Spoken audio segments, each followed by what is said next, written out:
ನಮಸ್ಕಾರ, ಸೋನಿ ನ್ಯೂಸ್ಗೆ ಸ್ವಾಗತ. ನಾನು ಸೋನಿಕಾ. ಮೊದಲಿಗೆ ಮುಖ್ಯಾಂಶಗಳು.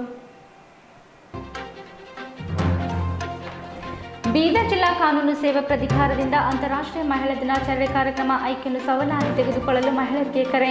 ಸಂವಿಧಾನ ಸಂರಕ್ಷಣಾ ಸಮಿತಿ ಹಮ್ಮಿಕೊಂಡಿದ್ದ ಸದಸ್ಯತ್ವ ಅಭಿಯಾನ ಹಾಗೂ ಪ್ರಗತಿಪರ ಚಿಂತಕ ಬಸವರಾಜ ಮಾಳ್ಗೆ ಅವರಿಗೆ ಅಭಿನಂದನಾ ಸಮಾರಂಭ. ಗುರುನಾನಕ್ ಸಂಸ್ಥೆಯ ನೂತನ ಸ್ನಾತಕೋತ್ತರ ಪದವಿ ಕಟ್ಟಡ ಉದ್ಘಾಟನೆ ಕಾರ್ಯಕ್ರಮ. ಕನ್ನಡ ಸಾಹಿತ್ಯ ಪರಿಷತ್ತು ರಾಜ್ಯ ಅಧ್ಯಕ್ಷ ಸ್ಥಾನಕ್ಕೆ ಸಾಮಾಜಿಕ ಹೋರಾಟಗಾರ ರಾಜಶೇಖರ್ ಮುಲಾಲಿ ಸ್ಪರ್ಧೆ. ಕೇಂದ್ರ ಸರ್ಕಾರದ 3 ನೀತಿಗಳನ್ನು ವಿರೋಧಿಸಿ ಮಾರ್ಚ್ 18ರಂದು ಎಲ್ಐಸಿ ನೌಕರರಿಂದ ದೇಶಾದ್ಯಂತ ಮುಷ್ಕರ. ಮುಖ್ಯಮಂತ್ರಿ ಬಿಎಸ್ ಯಡಿಯೂರಪ್ಪನವರು 2021-2022ನೇ ಸಾಲಿನ ಬಜೆಟ್ ಜನರ ನಿರೀಕ್ಷೆಯ 4ನೇ ಭಾಗದ್ದು ಅಲ್ಲ. ಶಾಸಕ ಬಂಡೆಪ್ಪ ಕಾಶಂಪುರ್. ಸುದ್ದಿಯ ವಿವರಗಳು. ಬೀದರ್ ಜಿಲ್ಲಾ ಕಾನೂನು ಸೇವೆಗಳ ಪ್ರಾಧಿಕಾರ, ನ್ಯಾಯಾಂಗ ಇಲಾಖೆ, ಬೀದರ್ ಜಿಲ್ಲಾ ವಕೀಲರ ಸಂಘ, ಜಿಲ್ಲಾ ಪೊಲೀಸ್ ಇಲಾಖೆ, ಜಿಲ್ಲಾ ಆರೋಗ್ಯ ಮತ್ತು ಕುಟುಂಬ ಕಲ್ಯಾಣ ಇಲಾಖೆ ಮತ್ತು ಮಹಿಳಾ ಮತ್ತು ಮಕ್ಕಳ ಅಭಿವೃದ್ಧಿ ಇಲಾಖೆ ಬೀದರ್ ಇವರ ಸಂಯುಕ್ತ ಆಶ್ರಯದಲ್ಲಿ ಬೀದರ್ ನಗರದ ಬೀದರ್ ಜಿಲ್ಲಾ ವಕೀಲರ ಸಂಘದ ಸಭಾಂಗಣದಲ್ಲಿ ಅಂತಾರಾಷ್ಟ್ರೀಯ ಮಹಿಳಾ ದಿನಾಚರಣೆ ಅಂಗವಾಗಿ ಆಯ್ಕೆಯನ್ನು ಸವಾಲಾಗಿ ಸ್ವೀಕರಿಸಬೇಕೆಂಬ ವಿಷಯ ಕುರಿತು ವಿಚಾರ ಸಂಕಿರಣ ಆಯೋಜಿಸಲಾಗಿತ್ತು.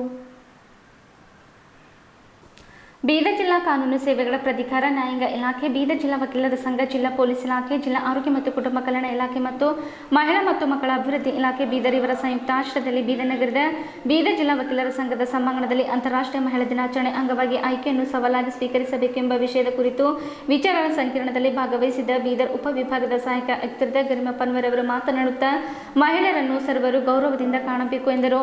ಜಿಲ್ಲಾ ಪ್ರಧಾನ ಮತ್ತು ಸತ್ರ ನ್ಯಾಯಾಧೀಶರು ಹಾಗೂ ಬೀದರ್ ಜಿಲ್ಲಾ ಕಾನೂನು ಸೇವೆಗಳ ಪ್ರಾಧಿಕಾರದ ಅಧ್ಯಕ್ಷರಾದ ಕಾಳೂರು ಸತ್ಯನಾರಾಯಣ ಆಚಾರ್ಯ ಅವರು ಮಾತನಾಡುತ್ತಾ, ಇಂದಿನ ಯುಗದಲ್ಲಿ ಮಹಿಳೆಯರು ಎಲ್ಲ ರಂಗಗಳಲ್ಲಿ ಮುಂಚೂಣಿಯಲ್ಲಿದ್ದಾರೆ ಎಂದರು.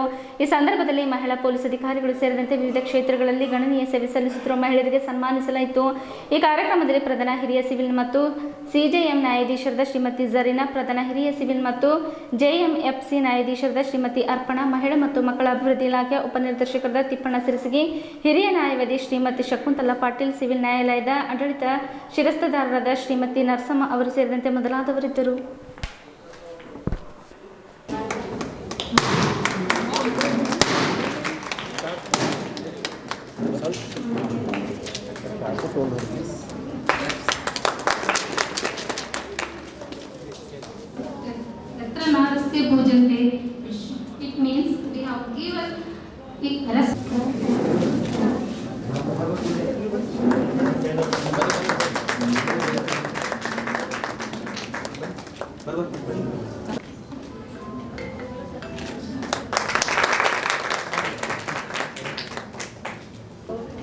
ಮೇಡಮ್ ಈಗ ನೋಡಿ.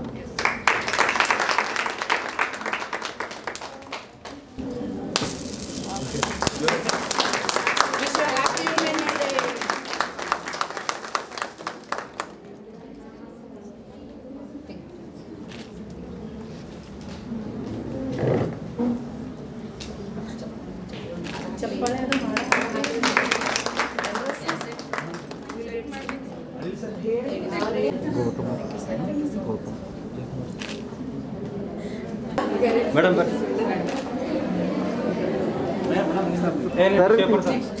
ಮೇಡಮ್ ಸರಿ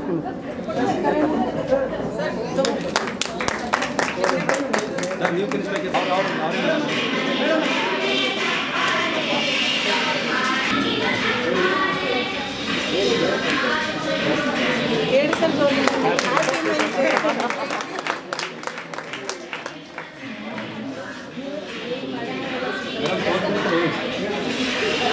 ವರ್ಷಬೇಡ ಮಾಡಿದ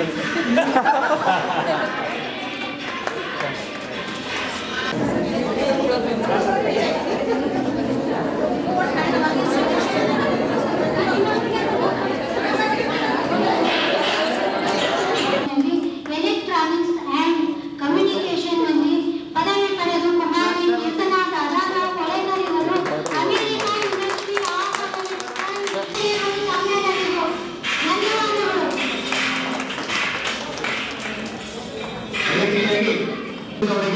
ಸನ್ಮಾನವನ್ನ ಮಾಡಲಾಗ್ತದೆ. ಜೋರಾಗಿ ಚಪ್ಪಾಳೆ ಮುಖಾಂತರ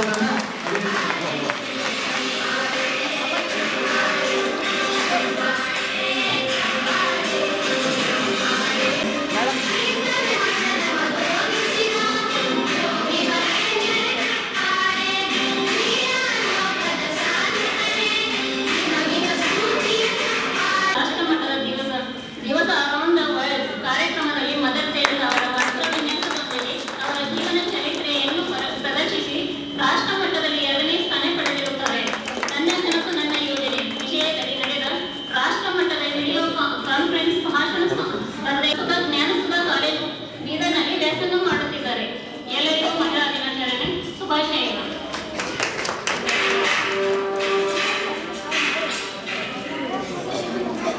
ಅದೇ ರೀತಿ ಮಹಿಳಾ ಮತ್ತು ಮಕ್ಕಳ ಅಭಿವೃದ್ಧಿ ಇಲಾಖೆಯು ಮಕ್ಕಳ ಭವಿಷ್ಯ ಉಜ್ವಲವಾಗಲಿ ಅಂತ ಹಾರೈಸುತ್ತಾ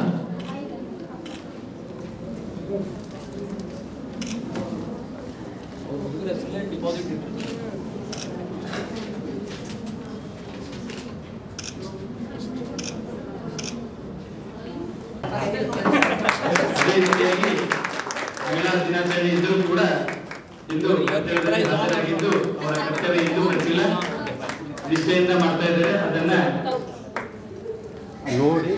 ಗುರುತಿಸಿ ಅವರನ್ನ ಪರಿಗಣಿಸಿ ಇವತ್ತಿನ ಸತ್ಕಾರ ಮಾಡ್ತಾ ಇದ್ದಾರೆ. ಎಲ್ಲರೂ ಜೋರಾಗಿ ಚಪ್ಪಾಳೆ ಮುಖಾಂತರ ಅವರನ್ನ here because we are a part of this world. It is yin and yang. It is combined. We are all together in it. The world will become better if we have their support and if they have our support.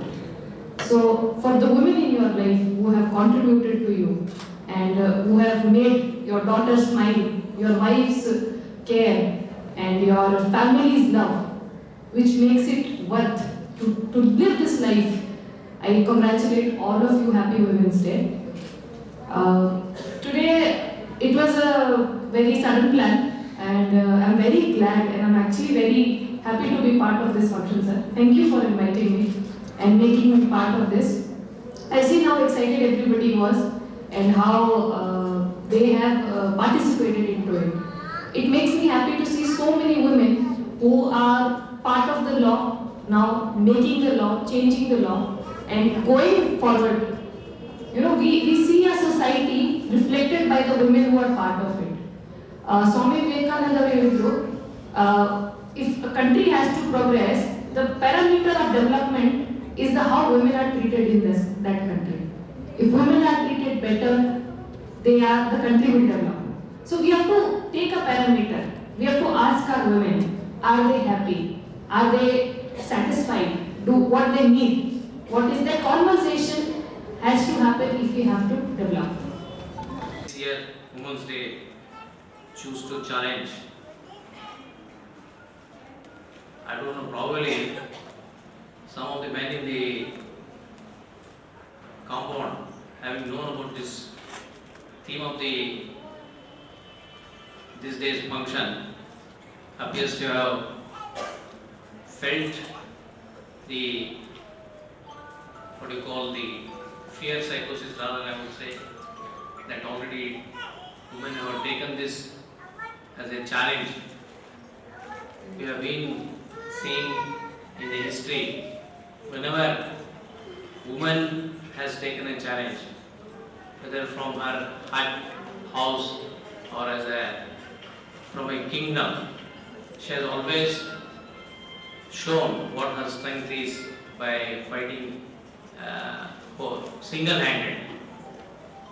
And now so many women have chosen across the world by this challenge, choose to challenge. Now I think we have to be very cautious in our move, the way we address ourselves with our women. Bidar ನಗರದ doctor Channabasava ಪಟ್ಟದೇವರ ಜಿಲ್ಲಾ ರಂಗಮಂದಿರದಲ್ಲಿ ನಿನ್ನೆ ಸಂವಿಧಾನ ಸಂರಕ್ಷಣಾ ಸಮಿತಿ ವತಿಯಿಂದ ಸದಸ್ಯತ್ವ ಅಭಿಯಾನ ಹಾಗೂ ಪ್ರಗತಿಪರ ಚಿಂತಕ ಬಸವರಾಜ ಮಾಳ್ಗೆ ಅವರಿಗೆ ಅಭಿನಂದನಾ ಸಮಾರಂಭ ಹಮ್ಮಿಕೊಳ್ಳಲಾಗಿತ್ತು. ಈ ಸಂದರ್ಭದಲ್ಲಿ ಮಾಜಿ ಸಚಿವರು ಹಾಗೂ ಭಾಲ್ಕಿ ಶಾಸಕರಾದ ಈಶ್ವರ್ ಖಂಡ್ರೆ ಅವರು ಮಾತನಾಡುತ್ತಾ ಡಾಕ್ಟರ್ ಬಾಬಾ ಸಾಹೇಬ್ ಅಂಬೇಡ್ಕರ್ ಅವರು ರಚಿಸಿದ ಸಂವಿಧಾನ ವಿಶ್ವಕ್ಕೆ ಮಾದರಿಯಾಗಿದೆ ಎಂದರು. ಈ ಸಂದರ್ಭದಲ್ಲಿ ಮಾಜಿ ಸಚಿವರು ಹಾಗೂ ಶಾಸಕರಾದ ಯುಟಿ ಖಾದರ್ ಅವರು ಮಾತನಾಡುತ್ತಾ ದೇಶದ ಕೇಂದ್ರ ಸರ್ಕಾರ ಅಧಿಕಾರ ತನ್ನ ಕೈಯಲ್ಲಿದೆ ಎಂದು ಸಾರ್ವಜನಿಕ ವಲಯದ ಉದ್ಯಮಗಳನ್ನು ಖಾಸಗೀಕರಣ ಮಾಡುವ ಮೂಲಕ ಕೇಂದ್ರ ಸರ್ಕಾರ ಸಂವಿಧಾನದ ಹಕ್ಕಿಗಾಗಿರುವ ಮೀಸಲಾತಿಯನ್ನು ರದ್ದು ಮಾಡುವ ಹುನ್ನಾರ ನಡೆಸುತ್ತಿದೆ ಎಂದು ಆರೋಪಿಸಿದರು. ಸಂವಿಧಾನಕ್ಕಿಂತ ಯಾರು ಶ್ರೇಷ್ಠರಲ್ಲ, ಸಂವಿಧಾನಕ್ಕೆ ಗೌರವ ಕೊಡಿ ಎಂದ ಅವರು ಸಂವಿಧಾನದ ಪ್ರಕಾರ ಮೀಸಲಾತಿಯನ್ನು ನೇರವಾಗಿ ರದ್ದುಗೊಳಿಸುವುದು ಆಗುವುದಿಲ್ಲ. ಹಾಗಾಗಿ ಸಾರ್ವಜನಿಕ ಉದ್ಯಮಗಳನ್ನು ಖಾಸಗಿಯವರಿಗೆ ವಹಿಸಿ ಪರೋಕ್ಷವಾಗಿ ಮೀಸಲಾತಿ ತೆಗೆಯಲು ಹೊರಟಿದೆ. ಸಾರ್ವಜನಿಕ ವಲಯಗಳನ್ನು ರಾಷ್ಟ್ರೀಕರಣ ಮಾಡುವವರನ್ನು ರಾಷ್ಟ್ರದ್ರೋಹಿ, ಖಾಸಗೀಕರಣ ಮಾಡಿದವರನ್ನು ರಾಷ್ಟ್ರಪ್ರೇಮಿ ಎಂದು ಕರೆಯಲಾಗುತ್ತದೆ ಎಂದರು. ಆಡಳಿತ ನಡೆಸುವ ಸರ್ಕಾರಗಳು ಸಂವಿಧಾನದ ಆಶಯಗಳಿಗೆ ಅನುಗುಣವಾಗಿ ನಡೆದುಕೊಂಡಲ್ಲಿ ಮಾತ್ರ ದೇಶ ನೆಮ್ಮದಿಯಿಂದ ಮುನ್ನಡೆಯಲು ಸಾಧ್ಯ. ವ್ಯಕ್ತಿ ಬದುಕಬೇಕಾದರೆ ಉಸಿರು ಅಗತ್ಯ ಇರುವಂತೆ ಭಾರತ ಬದುಕಬೇಕಾದರೆ ಸಂವಿಧಾನದ ಆಶಯ ಮತ್ತು ಜಾತ್ಯತೀತ ಉಳಿಸಿ ಬೆಳೆಸುವುದು ಅಗತ್ಯ ಇದೆ. ಸಂವಿಧಾನ ಸಂರಕ್ಷಣಾ ಅಭಿಯಾನ ರಾಜ್ಯಾದ್ಯಂತ ವಿಸ್ತರಣೆ ಆಗಲಿ ಎಂದು ಸಲಹೆ ನೀಡಿದರು. ಕೆಪಿಸಿಸಿ ಕಾರ್ಯಾಧ್ಯಕ್ಷರಾದ ಭಾರತೀಯ ಶಾಸಕರಾದ ಮಾಜಿ ಸಚಿವ ಈಶ್ವರ್ ಖಂಡ್ರೆ ಅವರು ಮಾತನಾಡುತ್ತಾ, ಭಾರತದ ಸಂವಿಧಾನವೇ ಪವಿತ್ರ ಗ್ರಂಥವಾಗಿದ್ದು ಯಾರಿಂದಲೂ ಸಂವಿಧಾನವನ್ನು ದುರ್ಬಲ ಮಾಡಲು ಸಾಧ್ಯವಿಲ್ಲ. ಗ್ರಾಮ ಪಂಚಾಯತ್ ಸದಸ್ಯರಿಂದ ಲೋಕಸಭಾ ಸದಸ್ಯರು ಸಂವಿಧಾನವನ್ನು ಯಾವ ರೀತಿ ಎತ್ತಿ ಹಿಡಿಯುತ್ತಾರೆ ಎಂಬುದು ಆತ್ಮಾವಲೋಕನ ಮಾಡಿಕೊಳ್ಳಬೇಕು. ಇದರ ಆಶಯಗಳಿಗೆ ವಿರುದ್ಧ ನಡೆದುಕೊಳ್ಳುವವರನ್ನು ಬುಡ ಸಮೇತ ಕಿತ್ತು ಹಾಕಿ ಜನರ ಪರ ಕೆಲಸ ಮಾಡುವವರನ್ನು ಆಯ್ಕೆ ಮಾಡಬೇಕು. ಆಗ ಸಂವಿಧಾನಕ್ಕೆ ಧಕ್ಕೆ ಆಗುವ ಅನಿವಾರ್ಯತೆ ಬರುವುದಿಲ್ಲ ಎಂದು ಹೇಳಿದರು. ಮಾಜಿ ಸಚಿವರು ಹಾಗೂ ಬೀದರ್ ಶಾಸಕರಾದ ರಹೀಂ ಖಾನ್ ಅವರು ಮಾತನಾಡುತ್ತಾ, ಸ್ವಾತಂತ್ರ್ಯ ನಂತರ ಭಾರತ ಅಭಿವೃದ್ಧಿ ಸಾಧಿಸಿದರೆ ನಮ್ಮ ಸಂವಿಧಾನ ಮತ್ತು ಅದರ ಆಶಯಗಳನ್ನು ಅನುಷ್ಠಾನಗೊಳಿಸುತ್ತಾ ಬಂದಿರುವ ಕಾಂಗ್ರೆಸ್ ಪಕ್ಷವೇ ಕಾರಣ. ಜನಪರ ಕಾರ್ಯಕ್ರಮಗಳನ್ನು ರೂಪಿಸುವ ಮೂಲಕ ಕಾಂಗ್ರೆಸ್ ಪ್ರತಿ ಕ್ಷೇತ್ರದಲ್ಲಿ ರಾಷ್ಟ್ರ ಪ್ರಗತಿ ಸಾಧಿಸಲು ದೊಡ್ಡ ಕೊಡುಗೆಯನ್ನು ನೀಡಿದೆ. ಆದರೆ ಮೊನ್ನೆ ಅಧಿಕಾರಕ್ಕೆ ಬಂದವರು ಬಿಜೆಪಿ ಎಲ್ಲವನ್ನೂ ನಾವೇ ಮಾಡಿದ್ದೇವೆ ಎಂದು ಹೇಳಿಕೊಳ್ಳಲು ಮಾನ ಮರ್ಯಾದೆ ಇದೆಯಾ ಎಂದು ಪ್ರಶ್ನಿಸಿದರು. ಸಂವಿಧಾನ ಸಂರಕ್ಷಣಾ ಸಮಿತಿಯ ಅನಿಲ್ ಕುಮಾರ್ ಬೆಲ್ದಳೆ ಅವರು ಮಾತನಾಡುತ್ತಾ, ಒಂದು ರಾಷ್ಟ್ರ ಒಂದು ಚುನಾವಣೆ ವ್ಯವಸ್ಥೆಯನ್ನು ಜಾರಿಗೆ ತರಲು ಕೇಂದ್ರ ಸರ್ಕಾರ ಮುಂದಾಗಿರುವುದು ಸಂವಿಧಾನದ ಆಶಯಗಳನ್ನು ಬುಡಮೇಲು ಮಾಡುವ ಉದ್ದೇಶವಾಗಿದೆ. ಇದಕ್ಕಾಗಿ ಕಾಂಗ್ರೆಸ್ ಸರ್ಕಾರ ಈ ನಿಲುವಿಗೆ ವಿರೋಧ ವ್ಯಕ್ತಪಡಿಸುತ್ತಾ ಬಂದಿದೆ ಎಂದು ತಿಳಿಸಿದ ಯುಟಿ ಖಾದರ್, ಭಾರತದಲ್ಲಿ ನೆಮ್ಮದಿ ಸ್ಥಾಪಿಸಿ ಬಲಿಷ್ಠ ರಾಷ್ಟ್ರವಾಗಿ ಬೆಳೆಯಲು ಬೇಕಾದೆಲ್ಲವನ್ನು ನಮ್ಮ ಸಂವಿಧಾನದಲ್ಲಿದೆ. ಹೊಸತನ ತರುವ ಅಗತ್ಯವಿಲ್ಲ. ಸಂವಿಧಾನ ರಚಿತ ಅಂಬೇಡ್ಕರ್ಗಿಂತ ನೀವು ಕೇಂದ್ರ ಸರ್ಕಾರ ಜ್ಞಾನಿಗಳಾಗಿ ಎಂದು ಕಿಡಿಕಾರಿದರು. ಅಭಿನಂದನಾ ಸಮಾರಂಭದಲ್ಲಿ ಸನ್ಮಾನ ಸ್ವೀಕರಿಸಿ ಮಾತನಾಡಿದ ಬಸವರಾಜ ಮಾಳ್ಗೆ ಅವರು, ಕೇಂದ್ರ ಬಿಜೆಪಿ ಸರ್ಕಾರ ಅಚ್ಚೆ ದಿನ ಹೆಸರಲ್ಲಿ ಜನರನ್ನು ಮರಳು ಮಾಡುತ್ತಾ ಬಂದಿದೆ. ಬೇಟಿ ಬಚಾವ್ ಬೇಟಿ ಪಡಾವ್ ಘೋಷಿಸುತ್ತಾರೆ. ಮತ್ತೊಂದೆಡೆ ಮಹಿಳೆಯರಿಗೆ ರಕ್ಷಣೆ ಇಲ್ಲದಂತಾಗಿದೆ. ಕೃಷಿ ಕಾಯ್ದೆಗಳನ್ನು ಜಾರಿಗೊಳಿಸಿ ಸಾರ್ವಜನಿಕ ವಲಯದ ಉದ್ಯಮಿಗಳನ್ನು ಖಾಸಗೀಕರಣ ಮಾಡುವ ಮೂಲಕ ಕೇಂದ್ರ ಸರ್ಕಾರ ದೇಶದ ಜನರನ್ನು ಮತ್ತೆ ಗುಲಾಮಗಿರಿಗೆ ತಳ್ಳುತ್ತಿದೆ. ಸರ್ಕಾರದ ಸರ್ವಾಧಿಕರಣ ಧೋರಣೆಗೆ ಪ್ರಜಾಪ್ರಭುತ್ವಕ್ಕೆ ಮಾರಕವಾಗಿದೆ. ಹೋರಾಟದ ಮೂಲಕವೇ ಈ ಅನ್ಯಾಯಗಳನ್ನು ಸರಿಪಡಿಸಿಕೊಳ್ಳಬೇಕಿದೆ ಎಂದು ಕರೆ ನೀಡಿದರು. ಜೀವನದಲ್ಲಿ ಕಷ್ಟಗಳನ್ನು ಅನುಭವಿಸಿದ್ದರೆ ಸಂವಿಧಾನದ ಫಲವಾಗಿ ನೌಕರಿ ಪಡೆದು 33 ವರ್ಷಗಳ ಕಾಲ ಸೇವಾ ಅವಧಿಯಲ್ಲಿ ಉತ್ತಮ ಕೆಲಸ ಮಾಡಿದ್ದೇನೆ. ನೌಕರಿ ಬಿಟ್ಟು ಸಮಾಜ ಸೇವೆಗೆ ಮುಂದಾಗಿರುವ ನನಗೆ ಆಶೀರ್ವಾದ ಮಾಡಿ ಎಂದರು. LICಯಲ್ಲಿ ನೌಕರಿ ಬಿಟ್ಟು ಸಂವಿಧಾನ ಸಂರಕ್ಷಣಾ ಸಮಿತಿ ಮೂಲಕ ಜನಸೇವೆ ಮಾಡಲು ಮುಂದಾಗಿರುವ ಬಸವರಾಜ ಮಾಳ್ಗೆ ಅವರಿಗೆ ಸಂವಿಧಾನ ಸಂರಕ್ಷಣಾ ಸಮಿತಿ ಹಾಗೂ ವಿವಿಧ ಸಂಘಟನೆಗಳ ಮುಖಂಡರು ಸನ್ಮಾನಿಸಿದರು.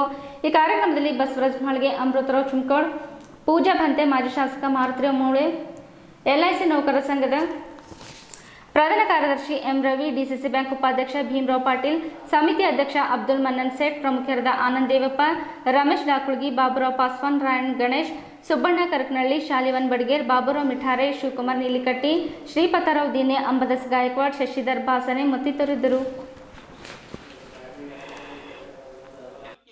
ಪೂಜ್ಯ ಭಂತೆ ಅವರು ಈ ಒಂದು ಕಾರ್ಯಕ್ರಮದ ಉದ್ಘಾಟಕರು, ಸನ್ಮಾನ್ಯ ಶ್ರೀ ಈಶ್ವರ್ ಬಿ ಖಂಡ್ರೆ ಅವರು ಮತ್ತು ಸನ್ಮಾನ್ಯ ಶ್ರೀ ಭೀಮರಾವ್ ಪಾಟೀಲ್ ಅವರು ಸನ್ಮಾನ್ಯ ಶ್ರೀ ಪೂಜೆಯನ್ನು ನೆರವೇರಿಸುತ್ತಲಿದ್ರೆ ತಾವೆಲ್ಲರೂ ಕೂಡ ಗೌರವ ಸೂಚನೆ ನೀಡಬೇಕಾಗಿ ತಮ್ಮಲ್ಲಿ ವಿನಂತಿ. ಯುಟಿ ಖಾದರ್ ಇವರು ಕೂಡ ಈ ಒಂದು ಕಾರ್ಯಕ್ರಮದಲ್ಲಿ ಮುಖ್ಯ ಅತಿಥಿಗಳಾಗಿ ಭಾಗವಹಿಸಿದ್ದಾರೆ ಮತ್ತು ಅವರು ಕೂಡ ಈ ಒಂದು ಪೂಜೆ ಕಾರ್ಯಕ್ರಮದಲ್ಲಿ ಭಾಗವಹಿಸಿದ್ದಾರೆ. ಅವರಿಗೂ ಕೂಡ ವೇದಿಕೆ ಪರವಾಗಿ ಅಭಿನಂದನೆ.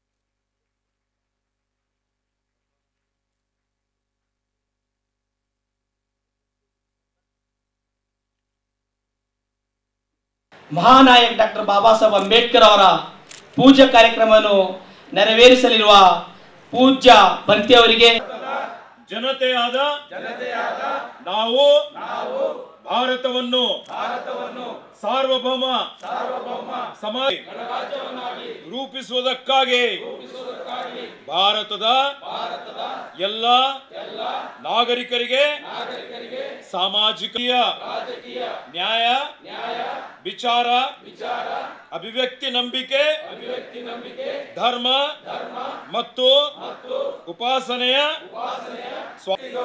ದೇಶದ ಏಕತೆ ಮತ್ತು ಸಮಗ್ರತೆಗಾಗಿ ಎಲ್ಲರಲ್ಲಿ ಸನ್ಮಾನ ಮಾಡಲಿಕ್ಕೆ ಬಂದಂತ ಅತಿಥಿಗಳು ಎಲ್ಲರೂ ಕೂಡ ಚಿಟ್ಟಿ ಕೊಟ್ಟಿದ್ದಾರೆ.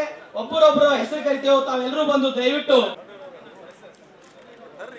ಈ ಒಂದು ಅಭಿನಂದನಾ ಕಾರ್ಯಕ್ರಮವನ್ನು ಸಂವಿಧಾನ ಸಂರಕ್ಷಣಾ ಸಮಿತಿ ಎಲ್ಲಾ ಪದಾಧಿಕಾರಿಗಳು ಸೇರ್ಕೊಂಡು ಈ ಒಂದು ಕಾರ್ಯಕ್ರಮವನ್ನು ಸನ್ಮಾನ ಸ್ವೀಕರಿಸಿದಂತಹ ಬಸವರಾಜ ಮಾಳ್ಗೆ ಸರ್ ಅವರು ಒಂದು 2 ನಿಮಿಷದಲ್ಲಿ ಅವರು ತಮ್ಮ ಈ ಒಂದು ಭಾರತ ದೇಶದ ಹುದ್ದಗಳು, ಈ ದೇಶದ ಬಡವರು, ಈ ದೇಶದ ರೈತರು, ಈ ದೇಶದ ಕಾರ್ಮಿಕರು, ಈ ದೇಶದ ದಲಿತರು, ಅಲ್ಪಸಂಖ್ಯಾತರು, ಹಿಂದುಳಿದ ವರ್ಗದವರು, ಈ ದೇಶದ ಕಟ್ಟಕಡೆ ಜನ ಕೂಡ ಇವತ್ತು ಕನ್ಯಾಕುಮಾರಿಯಿಂದ ಕಾಶ್ಮೀರವರೆಗೆ ನಿರ್ಭಯವಾಗಿ ಒಬ್ಬಂಟಿಯಾಗಿ ಓಡಾಡುವ ಧೈರ್ಯ ಏನಾದರೂ ಬಂದಿದ್ರೆ ಅದು BR ಅಂಬೇಡ್ಕರ್ ಬರೆದಂಥ ಸಂವಿಧಾನವನ್ನು ಕೈಯಲ್ಲಿ ಹಿಡಿದು ಓಡಾಡ್ತಾರೆ.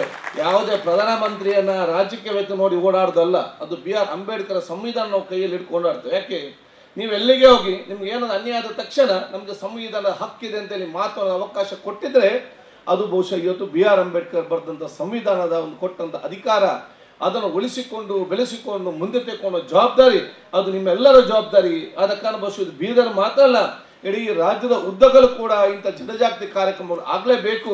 ಬಹುಶಃ ಅದು ಬೀದರಿಂದ ಪ್ರಾರಂಭ ಆಗಿದ್ದು ಅತ್ಯಂತ ಸಂತೋಷ. ಮುಂದಿನ ದಿನದಲ್ಲಿ ಈ ರಾಜ್ಯದ ಎಲ್ಲ ನಮ್ಮ ಜಿಲ್ಲೆಗೆ ಕೂಡ ಮುಟ್ಟಿ ಒಂದು ಬಲಿಷ್ಠವಾದ ಸಂಘಟನೆಯಾಗಿ ಮೂಡಿ ಬರಲಿ ಅಂತ ಹೇಳಲಿಕ್ಕೆ ನಾನು ಇವತ್ತು ಬಯಸುವಂಥದ್ದು. ಬಹುಶಃ ಸಂವಿಧಾನಕ್ಕೆ ಸಂಬಂಧಪಟ್ಟಾಗ ನಿಮಗೆ ಬಹಳ ಇವತ್ತು ಚೆನ್ನಾಗಿ ಪ್ರತಿಯೊಂದು ಹಂತದಲ್ಲಿ ಕೂಡ ನಾನು ದೀರ್ಘವಾಗಿ ಇವತ್ತು ಸಮಯ ತಗೊಳ್ಳಿಕ್ಕೆ ಹೋಗುವುದಿಲ್ಲ. ಆದರೆ ನಾನು ಇವತ್ತಿನ ಕಾಲಘಟ್ಟಕ್ಕೆ ಪರಿಸ್ಥಿತಿ ನಾವು ಹೇಳ್ತಾ ಇದ್ದೆ. ಇವತ್ತಿನ ಒಂದು ಕೇಂದ್ರ ಸರ್ಕಾರ ನಾವು ರಾಜಕೀಯವಾಗಿ ಮಾತ್ರ ವಿಚಾರ ಅಲ್ಲ, ಅದ್ರ ಪ್ರಸ್ತಾವನೆ ಮಾಡಿದ್ರು ಕೂಡ ಉಪಾಯ ಇಲ್ಲ. ಇವತ್ತು ಪ್ರತಿಯೊಂದರಲ್ಲಿ ಕೂಡ ಹೊಸತನ ತರಲಿಕ್ಕೆ ಪ್ರಾರಂಭ ಮಾಡ್ತಾರೆ. ಪ್ರತಿಯೊಂದರಲ್ಲಿ ಕೂಡ ಹೊಸತನ. ನಾನು ಕೇಳಿದಿಷ್ಟೇ, ನೀವು ಅಂಬೇಡ್ಕರಿಂದ ಬುದ್ಧಿವಂತರ, ನಿಮ್ಗೆ ಅಂಬೇಡ್ಕರ್ಗಿಂತ ಜಾಸ್ತಿ ಜ್ಞಾನ ಇದೆ. ಈ ದೇಶ ಏನು, ಈ ದೇಶ ಸಂಸ್ಕೃತಿ ಏನು, ಪರಂಪರೆ ಏನು, ಸಂಪ್ರದಾಯ ಏನು, ಮತ್ತು ಈ ದೇಶ ಮುಂದೆ ಯಾವ ರೀತಿ ಹೋಗ್ಬೇಕಂತ ಹೇಳಿ ಅಂಬೇಡ್ಕರಿಂದ ನೀವು ಬುದ್ಧಿಜೀವಿಗಲ್ಲ. ಈ ದೇಶಕ್ಕೆ ಏನೆಲ್ಲ ಆಗಬೇಕು, ದೇಶ ಹೇಗೆ ಬಲಿಷ್ಠ ಆಗಬೇಕು, ಈ ದೇಶದ ಪ್ರತಿಯೊಂದು ವರ್ಗದವರು ಕೂಡ ಹೇಗೆ ಅತ್ಯಂತ ಸಂತೋಷ ಮತ್ತು ನೆಮ್ಮದಿಯ ಜೀವನ ಮಾಡಬೇಕಂತ ಹೇಳಿ ಎಲ್ಲವೂ ಕೂಡ ಇವತ್ತು ಸಂವಿಧಾನ ಬರೆದದ್ದಿಟ್ಟದ್ದು ಬಹುಶಃ ನಾವು ಇವತ್ತು ಅರ್ಥ ಮಾಡಿಕೊಳ್ಬೇಕು. ಅದಕ್ಕಾಗಿ ಯಾರು ಆಡಳಿತಕ್ಕೆ ಬಂದಾಗ ಸಂವಿಧಾನ ಅನುಗುಣವಾಗಿ ತನ್ನ ಕೆಲಸವನ್ನು ಸರ್ಕಾರ ಇವತ್ತು ನಡೆಸ್ಕೊಂಡು ಬರ್ತಾರ, ಆವಾಗ ಈ ದೇಶ ಎಲ್ಲ ಅತ್ಯಂತ ನೆಮ್ಮದಿಯಿಂದ ಇದೆ. ಯಾವಾಗ ಈ ದೇಶದಲ್ಲಿ ಅಧಿಕಾರ ಹಿಡಿದವರು ಮತ್ತು ರಾಜ್ಯದಲ್ಲಿ ಅಧಿಕಾರ ಸ್ಥಾನಕ್ಕೆ ಬಂದವರು ಅಂಬೇಡ್ಕರ್ ಅವರ ವಿರುದ್ಧ, ಅಂಬೇಡ್ಕರ್ ಸಂವಿಧಾನಕ್ಕೆ ವಿರುದ್ಧವಾಗಿ ತಮ್ಮ ಆಡಳಿತ ನಡೆಸ್ಕೊಂಡು ಬರ್ತಾರ, ಆವಾಗ ಯಾರು ಕೂಡ ಈ ದೇಶ ನೆಮ್ಮದಿ ಇರಲಿಕ್ಕೆ ಇವತ್ತು ಸಾಧ್ಯ ಇಲ್ಲ. ಡಾಕ್ಟರ್ ಬಾಬಾ ಸಾಹೇಬ್ ಅಂಬೇಡ್ಕರ್ ಅವರು ಏನು ಹೇಳಿದ್ದಾರೆ? ಅವ್ರು ಹೇಳಿದಂತ ಒಂದು ಮಾತು ನಾವೆಲ್ಲರೂ ಗಮನದಲ್ಲಿ ಇಟ್ಟುಕೊಳ್ಳಬೇಕು. ಒಂದು ಸಂವಿಧಾನ ಬಹಳ ಚೆನ್ನಾಗಿರಬಹುದು, ಆದರೆ ಆ ಸಂವಿಧಾನ ಅನುಷ್ಠಾನ ಮಾಡುವಂತ ವ್ಯಕ್ತಿಗಳು ಕೆಟ್ಟವರಾಗಿದ್ದರೆ ಆ ಸಂವಿಧಾನ ಕೆಟ್ಟದ್ದೇ ಆಗಿದ್ದಂಗೆ ಕಾಣಿಸ್ತದೆ. ಒಂದು ಸಂವಿಧಾನ ಕೆಟ್ಟದಾಗಿರ್ಬೋದು, ಆದರೆ ಅನುಷ್ಠಾನ ಮಾಡುವಂತ ವ್ಯಕ್ತಿಗಳು ಒಳ್ಳೆಯವರಾಗಿದ್ದರೆ ಒಳ್ಳೆಯದು ಆಗಬಹುದು ಅನ್ನುವಂಥದ್ದು.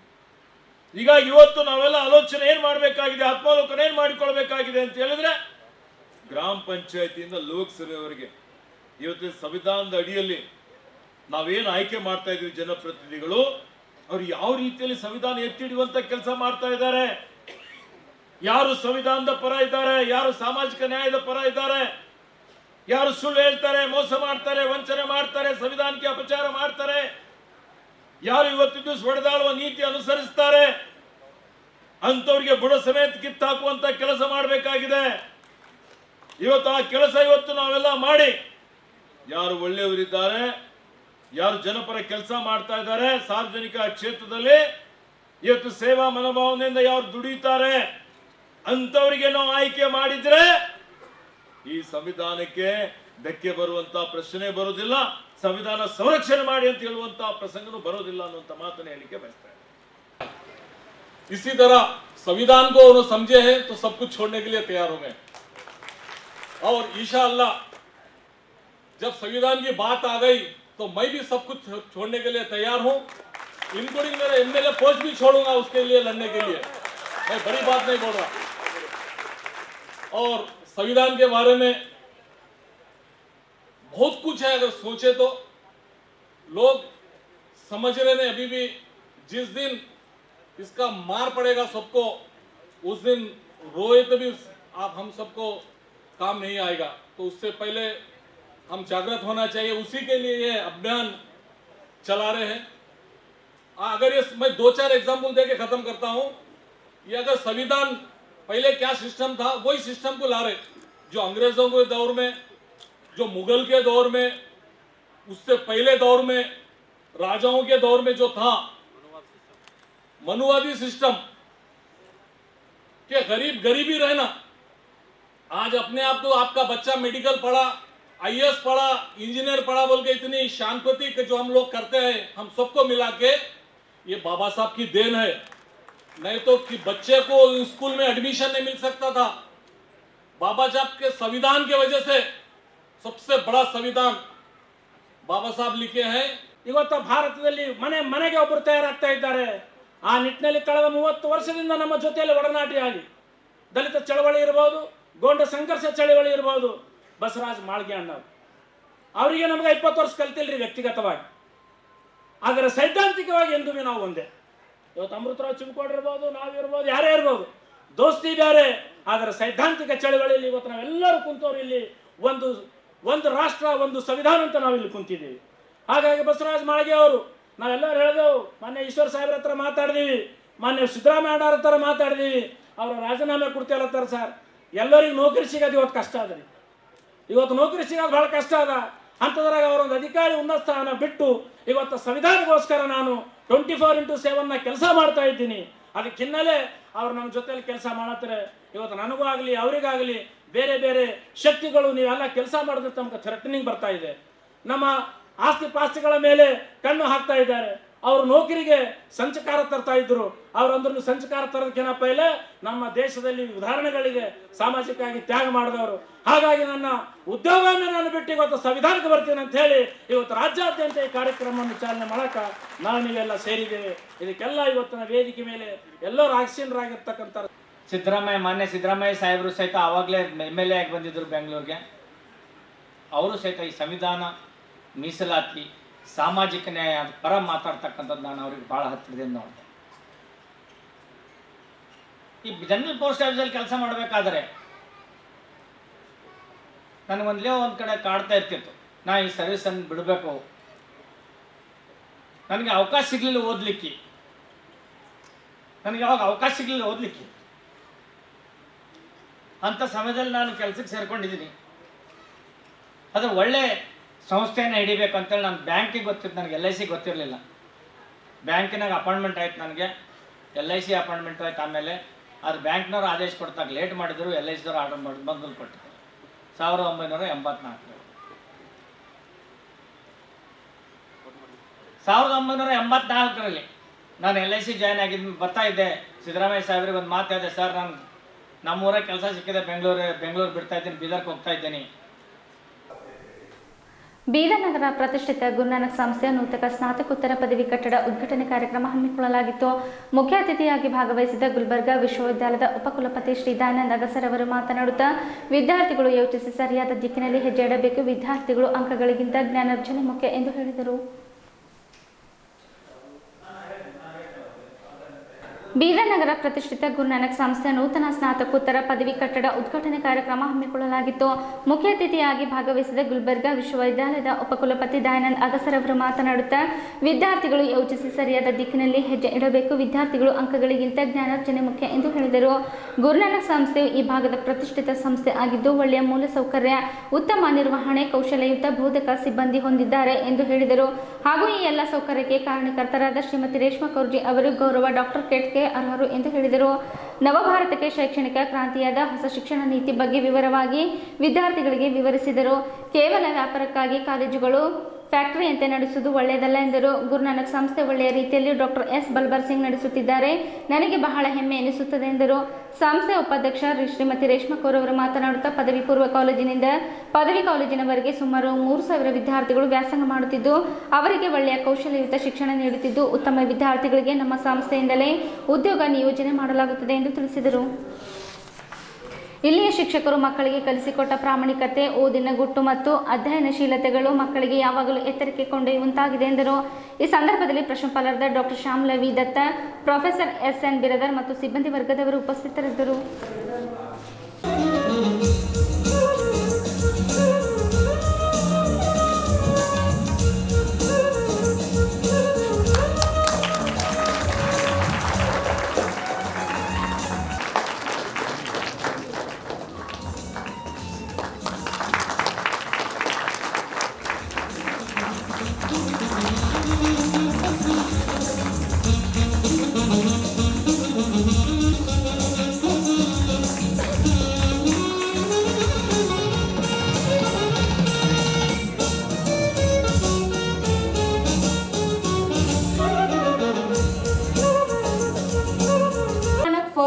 Science, Commerce and Postgraduate College Bidar to deliver the welcome speech. Please, ma'am.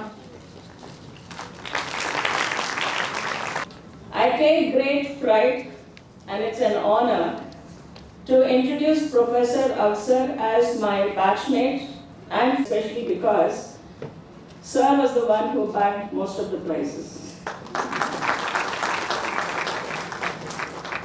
A PhD in microbiology from Gulbarga University. He immediately got the opportunity to serve in the same university, an association of 40 years with the university, a long journey indeed.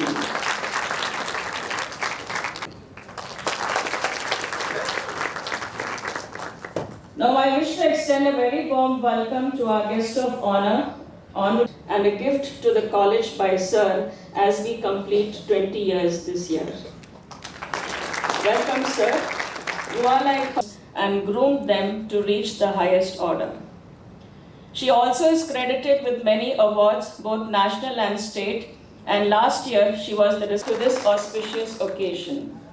He is a knowledgeable and experienced teacher and a good administrator too. I very affectionately welcome all the principals of all the institutions, administrators.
Happy because I always love visiting this institution with lots of academic interactions. That's what I'm just doing it since almost 4-5 years.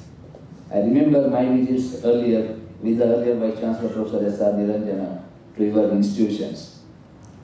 And I'm extremely happy that this organization is progressing to a greater extent in the field of academics. It is not just in terms of the buildings, no doubt. It is one of the most prestigious institutions in terms of the infrastructures and the buildings. No doubt about it. In addition to that, a quality faculty members and a quality administration. These are the two major pillars for any of the academic institutions. I must say on this occasion that National Education Policy 2020 of the country is emphasizing 3 important features. One is quality faculty members for a best enhancement of the academic standards on par with the global standards, and then of course space with relevant infrastructures, and the third most important, equally emphasized by the National Education Policy, is a good administration. A good administrations. Any one of the component, either quality faculty members or the infrastructure, even if we have these two, if there is no good administration, probably holistic enhancement of the academic institutions will never be there. That is being emphasized very much.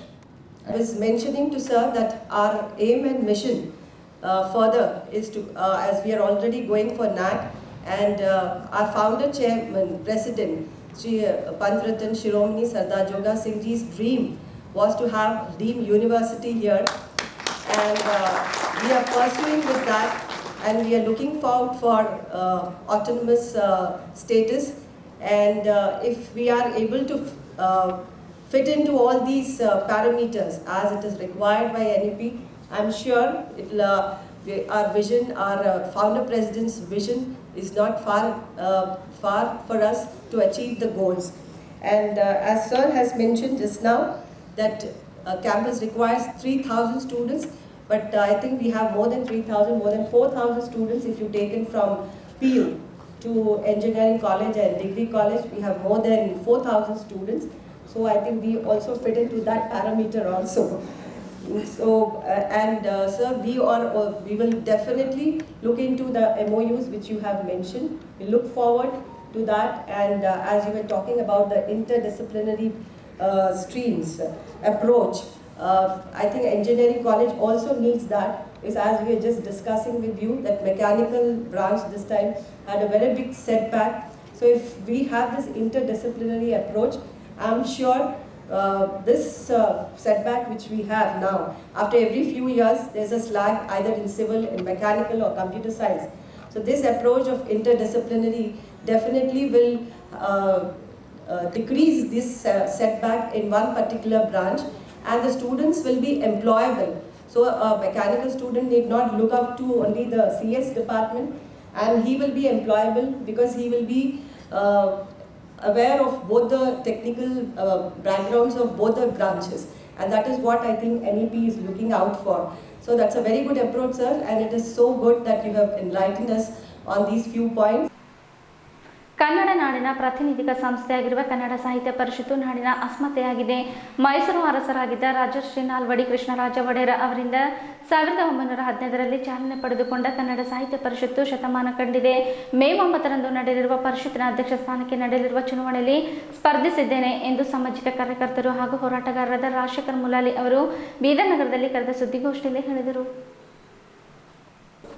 Kannada ಸಾಹಿತ್ಯ ಪರಿಷತ್ತಿನ ರಾಜ್ಯಾಧ್ಯಕ್ಷ ಸ್ಥಾನಕ್ಕೆ ಮೇ 9ರಂದು ನಡೆಯಲಿರುವ ಚುನಾವಣೆಯಲ್ಲಿ ಸ್ಪರ್ಧಿಸಿರುವ ಸಾಮಾಜಿಕ ಕಾರ್ಯಕರ್ತರು ಹಾಗೂ ಹೋರಾಟಗಾರರಾದ ರಾಜಶೇಖರ್ ಮುಲಾಲಿ ಅವರು ಬೀದರ್ ನಗರದಲ್ಲಿ ಕರೆದ ಸುದ್ದಿಗೋಷ್ಠಿಯಲ್ಲಿ ಮಾತನಾಡುತ್ತಾ, ಭ್ರಷ್ಟಾಚಾರ ಮುಕ್ತ ಸಾಹಿತ್ಯ ಪರಿಷತ್ತು ನನ್ನ ಗುರಿಯಾಗಿದೆ ಎಂದರು.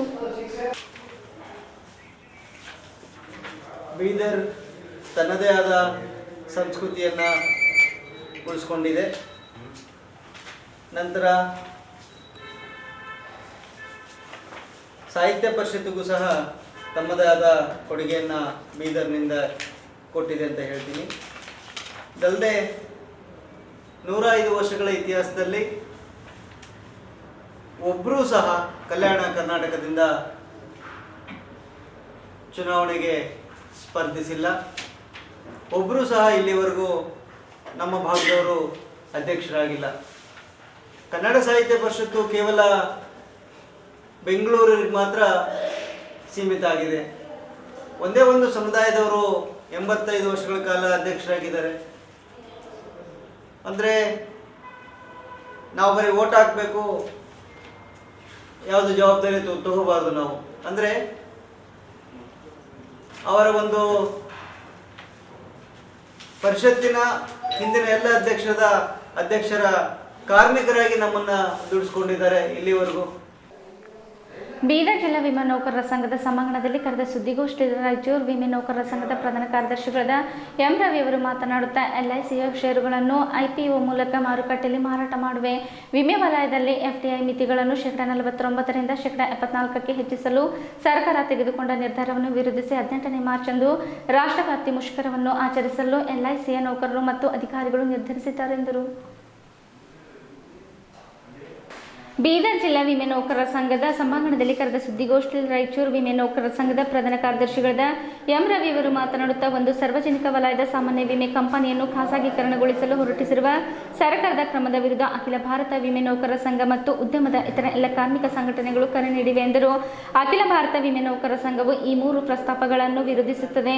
ಏಕೆಂದರೆ ಇವು ವಿಮೆ ಉದ್ಯಮ ಭಾರತದ ಆರ್ಥಿಕತೆ ಮತ್ತು ಜನರ ಹಿತದೃಷ್ಟಿಯಿಂದಲ್ಲ. ಹಾಗೆಯೇ LICಯು IPOಗೆ ಯಾವುದೇ ಸಮರ್ಥನೆ ಇಲ್ಲ ಎಂದರು. ರಾಷ್ಟ್ರೀಯ ಆರ್ಥಿಕತೆ ಮತ್ತು ಭಾರತೀಯ ಜನಸಂಖ್ಯೆಯ ಬಡವರ್ಗದ ಹಿತಾಸಕ್ತಿಗಳಿಗೆ ಹಾನಿಯಾಗುತ್ತದೆ. FDI ಮಿತಿಯನ್ನು ಹೆಚ್ಚಿಸುವ ಅಗತ್ಯವಿಲ್ಲ. ವಿಮೆ ಕ್ಷೇತ್ರದಲ್ಲಿ FDI ಮಿತಿಯನ್ನು 49% 74% ಹೆಚ್ಚಿಸಲು ಸರ್ಕಾರ ಪ್ರಸ್ತಾಪಿಸಿದೆ ಮತ್ತು ವಿಮೆ ಕಂಪನಿಯಲ್ಲಿ ವಿದೇಶಿ ಮಾಲೀಕತ್ವವನ್ನು ಸಹ ಅನುಮತಿಸಲು ನಿರ್ಧರಿಸಿದೆ.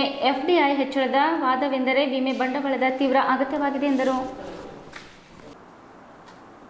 ಕೇಂದ್ರ ಸರ್ಕಾರದ 3 ಪ್ರಸ್ತಾವನೆಗಳು, ಒಂದು LICಯಲ್ಲಿರುವಂಥ IPO ತರುವಂಥ ಪ್ರಸ್ತಾವನೆ, ಖಾಸೀಕರಣ ವಿಮಾ ಸಂಸ್ಥೆಯನ್ನು ಖಾಸೀಕರಣ ಮಾಡುವಂಥದ್ದು ಮತ್ತು ವಿದೇಶಿ ನೇರ ಬಂಡವಾಳ 49ರಿಂದ 74ಕ್ಕೆ ಏರಿಸಿರುವಂಥ ಈ ಪ್ರಸ್ತಾವನೆಯನ್ನು ಅಖಿಲ ಭಾರತ ವಿಮಾನ ನೌಕರ ಸಂಘಟನೆ ಇಡೀ ದೇಶಾದ್ಯಂತ ಪ್ರಚಾರ ಮಾಡೋದ್ರ ಮುಖಾಂತರ 3 ಪ್ರಸ್ತಾವನೆ ವಿರೋಧಿಸ್ತಾನೆ. ಯಾವುದೇ ಕಾರಣಕ್ಕಾಗಿ ಈ 3 ಪ್ರಸ್ತಾವನೆಗಳು ಜನರ ಪರವಾಗಿರುವಂಥದ್ದಲ್ಲ, ಇವು ಜನವಿರೋಧಿ ಪ್ರಸ್ತಾವನೆಗಳು.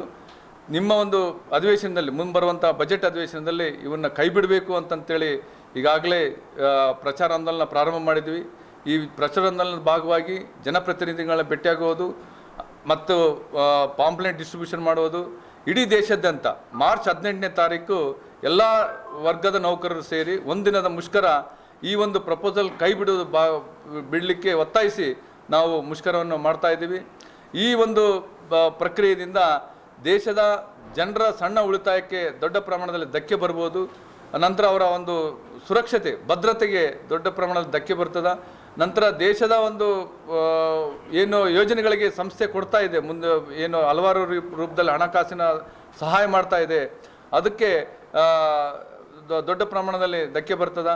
ಸೊ ಈಗಾಗಲೇ ನಮ್ಮ ಸಂಸ್ಥೆ ವ್ಯವಹಾರದಲ್ಲಿ ಮತ್ತು ಸೇವೆಯಲ್ಲಿ ಉತ್ತಮವಾಗಿ ಸೇವೆ ಕೊಡ್ತಿರ್ಬೇಕಾದ್ರೆ ಇದರ ಅವಶ್ಯಕತೆ ಇಲ್ಲ. ಯಾವುದೇ ಕಾರಣಕ್ಕಾಗಿ ಅದನ್ನು ತರಬಾರ್ದು.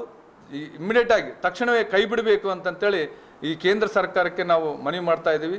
ಸೊ ಆದಷ್ಟು ಈ ಪ್ರಕ್ರಿಯೆಯನ್ನು ತೆಗೆದುಕೊಳ್ಳದೇ ಅದನ್ನು ಕೈಬಿಟ್ಟು ಬೇರೆ ರೀತಿಯಲ್ಲಿ ಏನು ಒಟ್ಟಾರೆಯಾಗಿ ಸಾರ್ವಜನಿಕ ಉದ್ಯಮಿಗಳಾಗಿರುವಂಥ LIC GICಗಳನ್ನ ಮತ್ತು ಬ್ಯಾಂಕ್ಗಳನ್ನ ಯಾವುದೇ ರೀತಿಯಿಂದ ಖಾಸೀಕರಣ ಮಾಡಲಿಕ್ಕೆ ಪ್ರಯತ್ನ ಮಾಡಬೇಡ್ರಿ. ಇವು ಜನರ ಒಂದು ಸೇವೆಗಾಗಿ ಇರುವಂಥ ಸೇವೆ ಕೊಡಲಿಕ್ಕಾಗಿ ಸೃಷ್ಟಿಯಾಗಿರುವಂಥ ಸಂಸ್ಥೆಗಳು. ಆ ನಿಟ್ಟಿನಲ್ಲಿ ಯಾವುದೇ ರೀತಿಯಿಂದ ಇವನ್ನ ಖಾಸಗೀಕರಣ ಮಾಡೋದು ಸರಿಯಾದ ಕ್ರಮ ಅಲ್ಲ ಅಂತಂತೇಳಿ ಸಂಘಟನೆ ದೇಶಾದ್ಯಂತ ಹೋರಾಟ ಮಾಡ್ತಾ ಇದೆ. ಕಾಂಗ್ರೆಸ್ ಹಣಕಾಸು ಖಾತೆ ಸಚಿವರಾದ ಮುಖ್ಯಮಂತ್ರಿ BS ಯಡಿಯೂರಪ್ಪನವರು ಅಧಿವೇಶನದಲ್ಲಿ ಮಂಡಿಸಿದ 2021-2022ನೇ ಸಾಲಿನ ಬಜೆಟ್ನ ಮೇಲೆ ರಾಜ್ಯದ ಜನರು ಬಹಳಷ್ಟು ನಿರೀಕ್ಷೆಗಳನ್ನು ಇಟ್ಟುಕೊಂಡಿದ್ದು ಮುಖ್ಯಮಂತ್ರಿ BS ಯಡಿಯೂರಪ್ಪ ನೇತೃತ್ವದ ಸರ್ಕಾರ ಜನರ ನಿರೀಕ್ಷೆಗಳನ್ನು ಹುಸಿಗೊಳಿಸಿದೆ ಎಂದು JDS ಶಾಸಕಾಂಗ ಪಕ್ಷದ ಉಪನಾಯಕರಾಗಿರುವ ಬೀದರ್ ದಕ್ಷಿಣ ವಿಧಾನಸಭಾ ಕ್ಷೇತ್ರದ ಶಾಸಕ ಬಂಡಪ್ಪ ಕಾಶಂಪುರ ಅವರು ಹೇಳಿದ್ದಾರೆ. ಇಲ್ಲಿವರೆಗೆ ಸುದ್ದಿ ಕೊಟ್ಟಿದ್ದು ನಾನು ಸೋನಿಕಾ. ಮುಂದಿನ ಸುದ್ದಿಯೊಂದಿಗೆ ಮತ್ತೆ ಭೇಟಿಗಳು. ವಂದನೆಗಳು.